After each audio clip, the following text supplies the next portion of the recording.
dapur berantakan, dapur kotor, dapur terasa sempit, dapur terasa sumpek. Mungkin ini adalah masalah buat kalian, terutama ibu-ibu ya yang ada di rumah. Nah, di video kali ini saya akan memberikan tips kepada kalian semua bagaimana cara menata ruang dapur biar nggak sumpek, biar nggak berantakan, biar nggak kotor, dan biar terasa agak lebih luas. Tonton videonya sampai habis ya. Saya itu punya teman banyak ya. Jadi kebiasaan saya itu adalah saya itu sering bersilaturahmi ke mereka. Nah, ketika saya main ke tempat teman-teman saya itu, biasanya saya itu selalu disuruh untuk makan. Ya karena memang saya itu orangnya Satu suka makan, kedua saya itu juga nggak mau nolak rezeki ini. Ada rezeki kenapa harus tolak, ada makan gratis kenapa harus tolak. Makanya saya mau untuk menerima tawaran dari mereka untuk makan bersama. Nah, tapi kebanyakan ibu-ibu dari teman saya ini menyuruh ngambil sendiri di dapur. Dan ketika saya ke dapur mereka, ya ampun,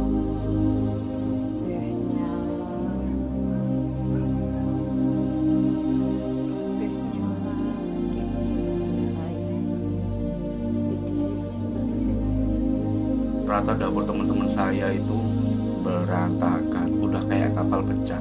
Ada nggak sih sebutan selain kapal pecah? Mungkin di atas itu ya. Nah, ini mungkin problem buat teman-teman ya, terutama buat ibu-ibu nih ya. Kalau misalnya punya ruangan atau dapur yang kecil, ini gimana sih cara memanfaatkannya supaya dapurnya itu nggak berantakan, nggak terkesan sumpah gitu ya. Nah, kita akan bahas tipnya satu persatu ya. Tonton pokoknya sampai habis.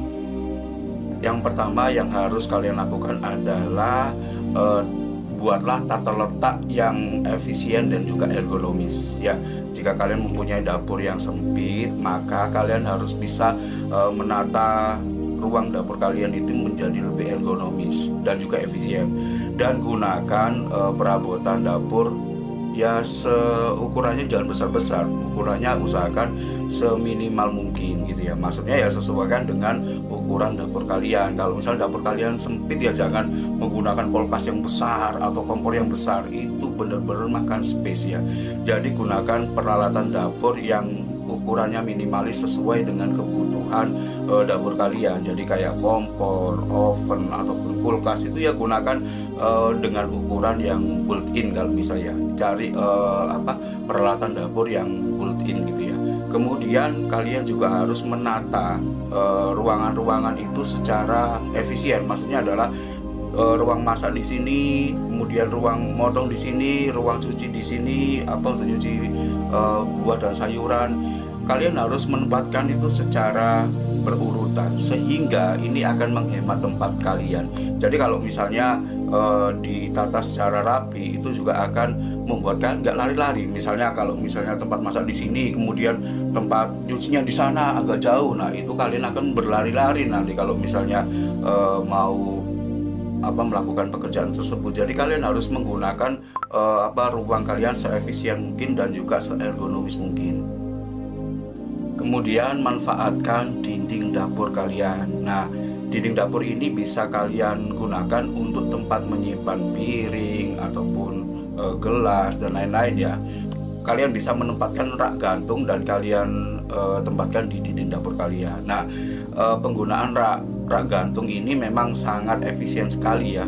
Ketika kalian menempatkan rak gantung di dinding dapur kalian, selain menghemat almari penyimpanan kalian, itu bisa digunakan secara ekonomis. Maksudnya adalah ketika kalian memasak atau kalian melakukan aktivitas apapun di dapur, ketika peralatannya kalian taruh di dinding itu, kalian bisa mengambilnya dengan cepat. Jadi kalian bisa lebih efisien melakukan pekerjaan ketika sebagian peralatan dapur kalian taruh di dinding.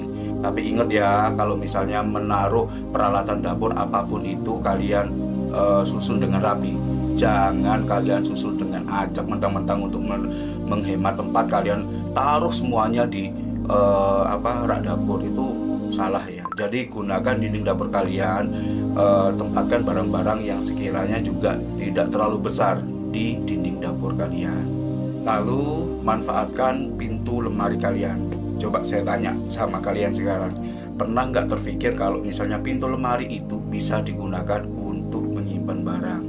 Nggak pernah kan? Pasti kebanyakan pintu lemari kalian, pintu lemari dapur ya teman-teman, bukan pintu lemari di kamar. Nanti barang-barang kalian taruh di kamar, enggak.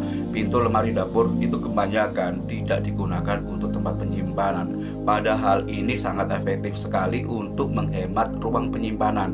Caranya adalah pintu lemari kalian, belakang pintu lemari kalian itu kalian kasih gantungan dan kalian bisa menempatkan barang-barang yang kecil ya, seperti mungkin spatula ataupun sendok ataupun mungkin panci untuk merebus air, itu yang kecil-kecil bisa kalian gantung di situ.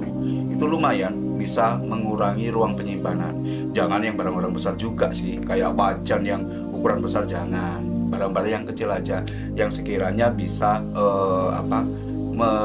mengurangi atau untuk menyimpan barang-barang yang kecil supaya nggak terlalu banyak di dapur, biar nggak berantakan juga. Jadi manfaatkan belakang pintu lemari dapur kalian. Kemudian usahakan kalian menempatkan cermin yang besar di dapur kalian. Ya, ini sih sedikit bisa membantu supaya memberikan kesan bahwa dapur kalian tuh nggak sempit ya. Jadi kalian bisa menggunakan lemari dapur tapi yang ada kacanya, ada cerminnya yang besar. Kemudian kalian bisa menempatkan beberapa cermin di sudut-sudut dapur, sehingga ketika kita masuk ke dapur itu kesannya itu dapur kita itu luas, padahal dapur kita tidak luas.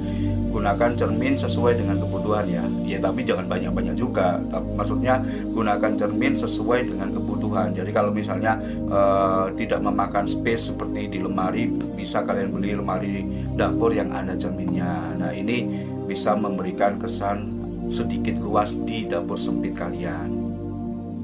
Nah, tips yang terakhir ini adalah kalian harus menggunakan cat yang berwarna terang supaya memberikan kesan bahwa dapur kalian itu bersih dan juga tidak kotor. Jadi cat warna-warna terang ini memang memberikan kesan bahwa dapur kita itu akan terasa luas ya teman-teman.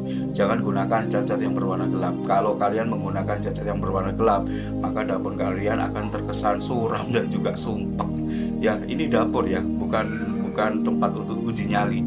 Jadi kalian harus menggunakan cat-cat yang berwarna terang seperti putih, kuning ataupun krem. Terserah kalian menggunakan warna apa. Yang jelas warna-warna terang itu akan memberikan kesan bahwa dapur kalian itu luas dan juga bersih, clean gitu ya. Jadi nggak berantakan. Coba deh bayangin kalau misalnya udah dapur kalian sempit, penataan dapurnya juga kacau, terus catnya juga cat gelap. Aduh, nggak ada yang betah di dapur kalian. Nah, itu tadi beberapa tips dari saya. Jangan lupa kalian bisa tambahin tipsnya kalau misalnya kurang ya. Kalian bisa tambahin tipsnya di kolom komentar. Jangan lupa juga kalian follow semua akun media sosial saya, Instagram, TikTok maupun YouTube di Gria Unik 83. Akhir kata, wassalamualaikum warahmatullahi wabarakatuh.